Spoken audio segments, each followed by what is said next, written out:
Alright guys, welcome back to another video.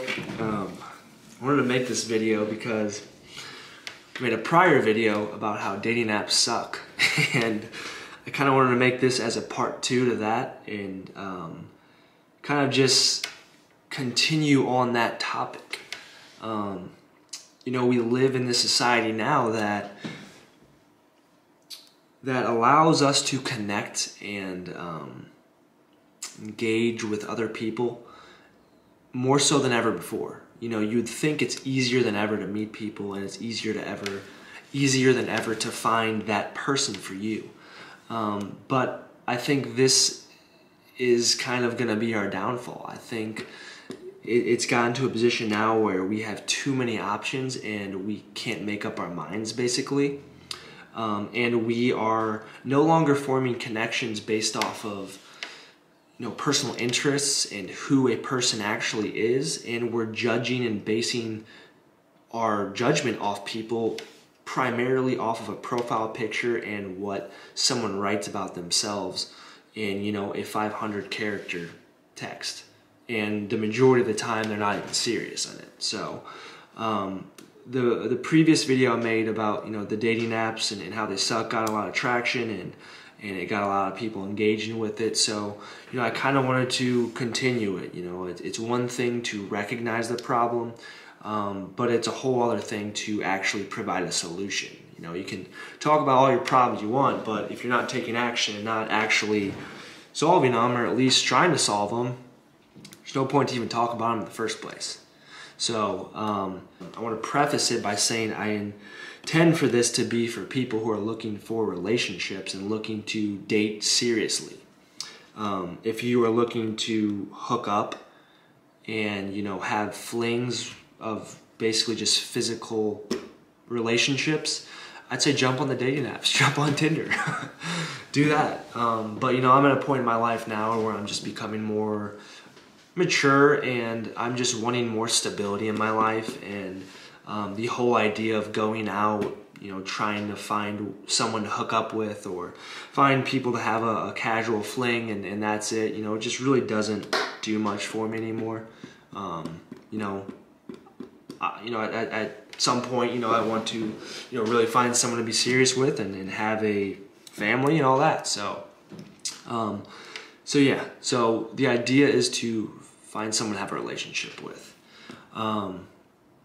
So I've kind of come to the conclusion that there's really two components to meeting someone organically and them having potential for you to possibly pursue a relationship. And the first one is there has to be some sort of similarity in your lifestyles. So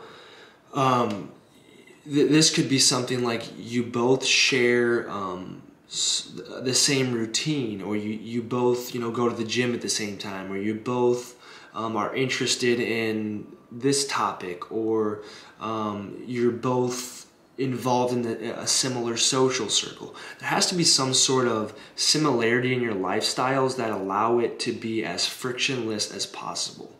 And I say that because the older we get, the more selfish we become. That's just the truth. The older we get, the more responsibility we have, the more just the more problems we tend to have, the more things to do, the less time and more things to do. And really, if you want to, meet someone and allow yourselves to get to know each other, over the span of several weeks or several months, there has to be some similarity in lifestyle. In the dating app world, it's very forced, and you have to really disrupt your weekly routine to plan a date every week, and it requires a lot of efforts on both parties. And unless you're really head over heels about the other person right off the bat, which most people probably aren't, it just fizzles out, at least from my experience. And that was one of my big complaints about the whole dating app thing, is that it just fizzles out really quick, and it gets old, and it just requires too much effort up front. There has to be as easy as possible for both people involved. So the second point then is that at least from my experience and in my opinion, sex should not be the intent right away. You should not go into it hoping to have sex with the other person. If you want to do that down the road, that is up to you. You do what you want. You make those decisions. But I've learned that when you delay the physical part of a relationship or the physical part of getting to know someone, it allows you to get to know them on a more emotional level. It allows you to actually learn about them and see who that person is outside of, just their persona that they're putting on or the lust aspect of it. That's just my opinion. I think the more you can connect emotionally, connect before allowing it to be physical, the better. Because I know that what happens to a lot of people, I think, is they will start having sex early on, and they get hooked on it. It's like an addiction almost. And they realize, a couple months into their, relationship that, maybe I really don't actually like this person that much at all. Maybe I'm really not that interested in them. Maybe we don't have that much in common. But, I've already invested 6 months into the relationship, or it doesn't even have to be that long. I've already invested, 2 or 3 months into it. I don't want to ruin it. It's just, my mind playing tricks on me. And the further that goes, the bigger of a hole you dig for yourself, and you realize more and more and more that you really aren't interested in this person for who they are. Because the reality of the situation is, if you want a relationship to work long term, sex can't be the only component of it. Sex can't be the only factor. It's just the truth. We're all gonna get older. Our sex drives are gonna, tank, at least to some degree, and the sex isn't going to be as fiery. I don't know if that's the right word for it, but it's not going to be as active as it is probably in those early phases. So I think if you can form a connection first, and then maybe you can entertain the idea of having sex if you want to, I think the better. Okay, so I've listed the 2 components. Has to have some sort of similarity in lifestyle, and there has to, you should wait as long as possible or delay the idea of sex in the relationship or just sex in general with them. Moving on to how to actually meet people or where to actually meet people at. And the first one is probably my favorite. It is some sort of community style fitness. I love fitness in general. I think fitness is a great hobby. I actually meet a lot of people through it. And the idea of a community style fitness, it really is one of the best ways, in my opinion, to meet people.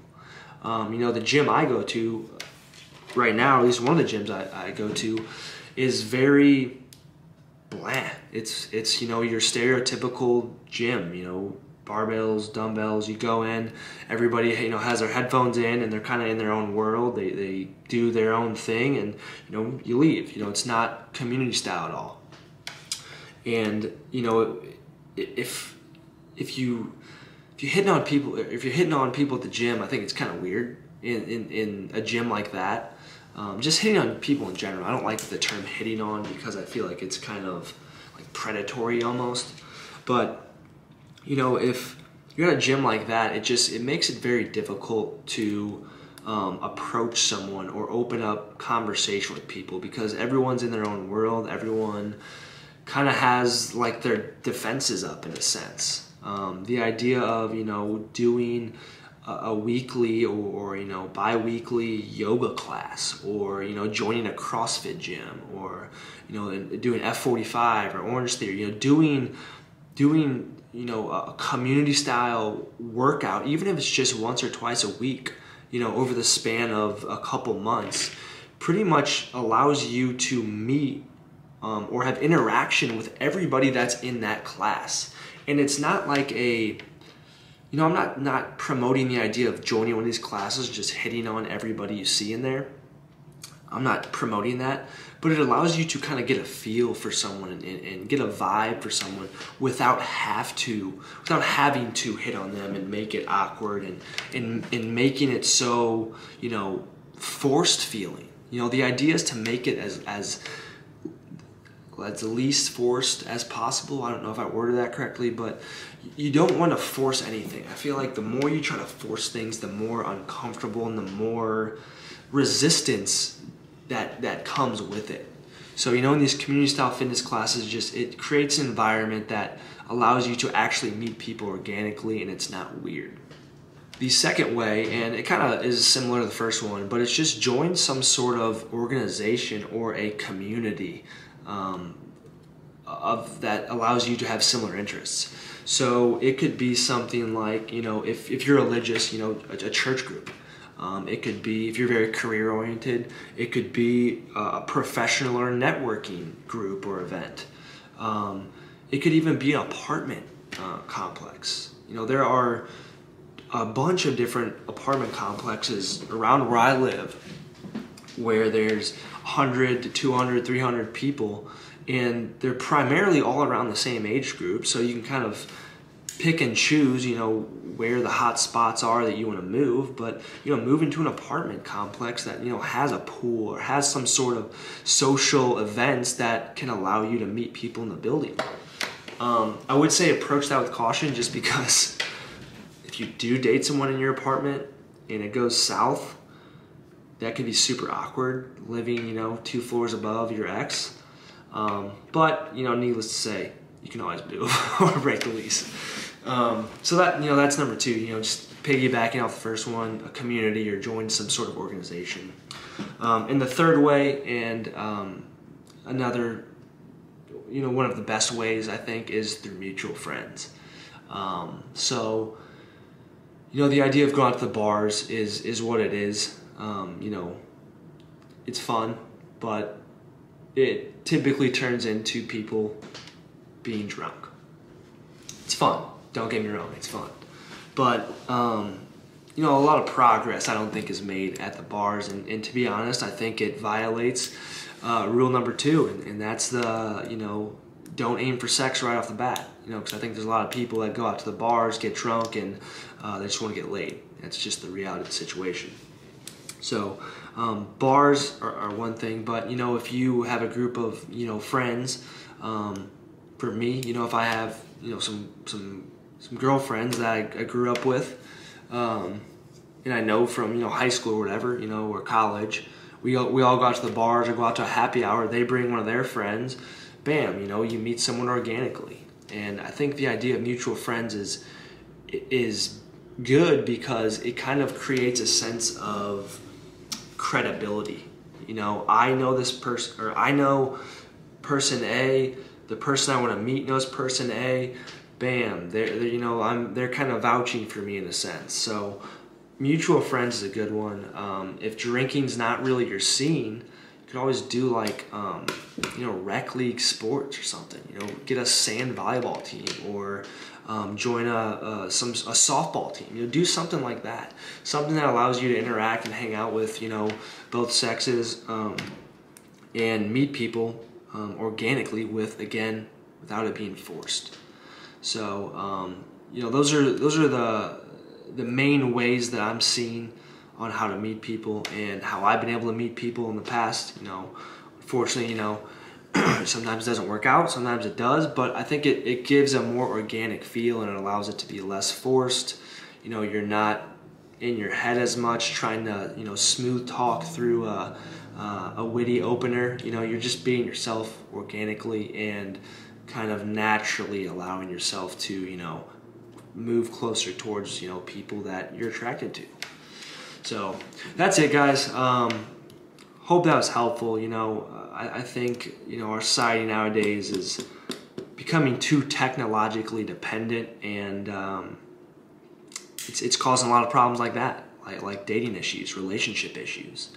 And to be honest, I like talking about it. So, you know, if you guys enjoy this video, if you know, watch my other video or any of my other videos, and enjoy them, you know, like them, please. It kind of helps me to gauge what sort of content to create moving forward, because this is definitely something I want to continue talking about.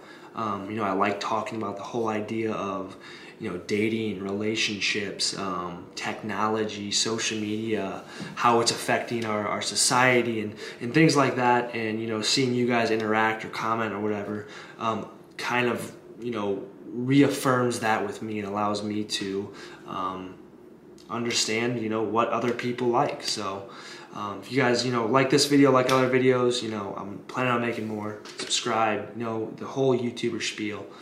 It is what it is. Good luck, guys. Peace.